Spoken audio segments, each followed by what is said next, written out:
Today is the day. About half hour ago, Power Up the Pantry kicked off. Coming up, I'll tell you what you can do to help. In less than 2 weeks, a theater that has entertained many in eastern Kentucky will no longer exist in its current form. We will tell you more. And an eastern Kentucky mother is relieved this morning after her 2 daughters and son-in-law were found safe after getting lost while hiking. Dedicated to eastern and southern Kentucky, this is WYMT Mountain News This Morning. Good morning. It is just shy of 6:31 on Friday, April the 5th. I'm Will Puckett. Thank you for tuning in to Mountain News this morning. It's going to be a soggy kickoff to your Friday, but this afternoon things should recover and the weekend should look pretty all right until late Sunday. It's spring, y'all. That's what Brandon's going to tell you. Let's bring him in this morning. And Brandon, I would love, I will do it. Just take over. Listen, I will do it. You stole my whole spiel this morning, but you're right. It is going to look much nicer tomorrow. Today, not so much. Especially this morning, let's take a look at the last 6 hours on the satellite radar loop, and lots of green and yellow showing up there, indicating some heavier bands of rain. So be careful this morning as you head out. Visibility's taking a hit anywhere but less than 5 miles. There's pretty dense fog, so keep that in mind, or low visibility because of the rain. Temperatures in the 40s and 50s, so not too bad in that respect. Your 12-hour planner today, we're going to get close to 70, but we deal with those scattered chances for rain, better chances for that to kind of wrap up going into the afternoon and evening hours. Full forecast on the way here in just a few minutes. Will? All righty, Brandon, thank you. Food pantries, they use up a lot of their stockpile in the wintertime trying to keep people fed. Now it's time to replenish the supply. The Power Up the Pantry food drive is going on now in 2 locations across the region at the Prestonsburg campus of Big Sandy Community and Technical College and the RH Medical Mall right here in Hazard. That is where we find WYMT's Connor James. He joins us live with more on what's going on there and how you can help all day long. Connor, good morning. Hey, good morning, Will. Yeah, don't let that soggy weather stop you from getting out here. A really awesome event at the Power Up the Pantry. A lot of stuff going on out here today. You can drop off donations whenever you can. I'm actually going to be joined now by Mike Halligan. He said he's not one for titles, but he's the CEO of God's Pantry Food Bank. Kind of talk to us about what you can bring out here today. Good morning, Connor. It's so great to be here today. There are so many people that are hungry in central and eastern Kentucky, over 250,000 right here in Perry County, almost 5,000. And the donations today are going to benefit New Hope Church. Folks can bring non-perishable goods. Here's one example, some pasta and sauce. There's always a great need for peanut butter, canned soups, canned vegetables, canned fruits, and ready-to-eat cereal is always an important item. And I know we were mentioning other supplies too, baby supplies. Kind of talk about that. Absolutely. So think about infants and children who may not have enough food to eat, whose parents' budgets are stretched thin. Baby food, non-food items, diapers, wipes, those kinds of things. They're so helpful for a family who's got a growing child. Perfect. And like we said, we'll be out here all day. One of 2 locations up in the Big Sandy and then here. So stop on by. I'm going to toss it back to you, Will. All righty, Connor, thank you so much. Just a great event and would love to see everybody possible stop by. Well, moving on this morning, Jenny Wiley Theater in downtown Pikeville has been served with an eviction notice. In less than 2 weeks, the theater that has been entertaining many people in Pikeville for years will no longer exist in its current form. The reasons why are being described as troubling. We sat down with the Pikeville city manager to find out what went wrong. The eviction notice only affects the Jenny Wiley Theater in Pikeville, not the Jenny Wiley State Resort Park in Prestonsburg. Pikeville city officials say the theater's finances led to the decision. Jenny Wiley has incurred substantial debt, and there has been some potential financial mismanagement. This building is owned by the city, then leased to the group who manages the theater.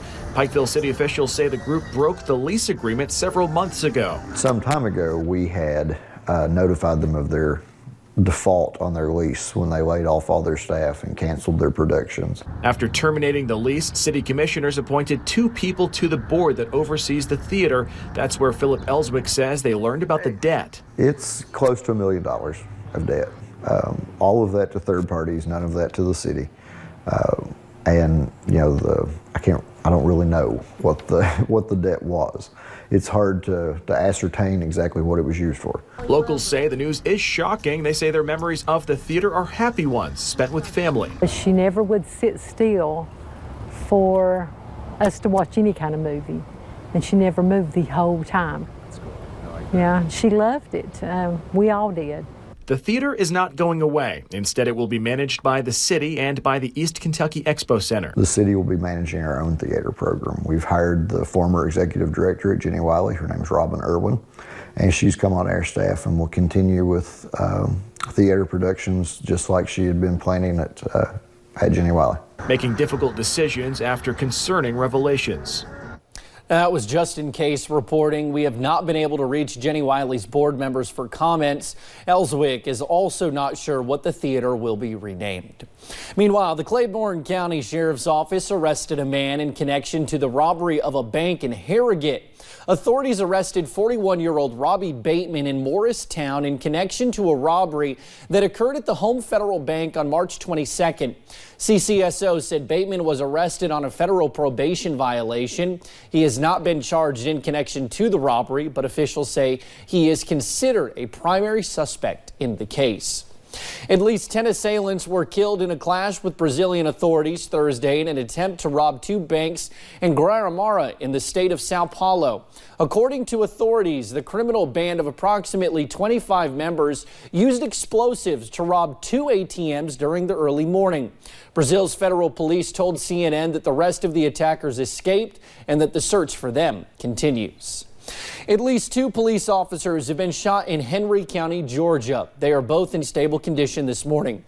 Henry County police say the two officers were shot when they entered a home Thursday morning in Stockbridge, Georgia. They were responding to a domestic abuse call. The gunman is still in the home and is holding a 16-year-old boy hostage. There also may be another victim inside. Police are negotiating with the gunman and do not believe he is injured. A Virginia State Police trooper is being recognized for his work after administering Narcan to save an officer's life. Trooper A.T. Stewart was at the Richmond City Justice Center when he noticed an officer was having trouble breathing. Stewart was able to administer department-issued Narcan, saving the officer's life. They believe the officer that had issues breathing had been exposed to drugs after making an arrest. Well, an Eastern Kentucky mother is relieved this morning. Her two daughters and future son-in-law are safe after getting lost at the Red River Gorge. The group disappeared Wednesday while hiking. They were lost for nearly 24 hours. One of them called their mother Wednesday night, telling her they lost their way. That's when Powell County rescuers started their search. Rescuers were able to ping their cell phone and figured out they ended up down a cliff. If it wasn't for the ping, I don't know what people would do anymore, the rescue teams. Seriously, that's our lifesaver. Now, this is a great reminder to always prepare for the worst when you go out on a hike. Bring water, food, and dry socks with you.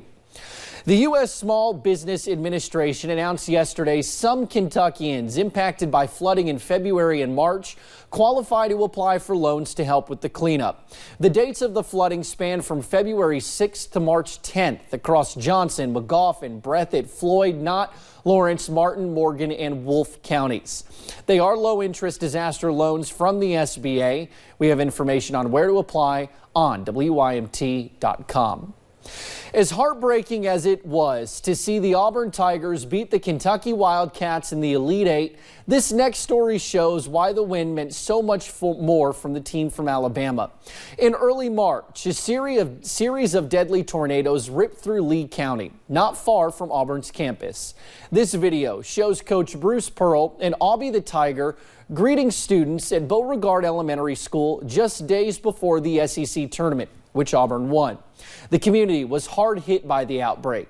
The team arrived in Minneapolis for the Final Four yesterday, where Coach Pearl talked about the outbreak at his pregame news conference.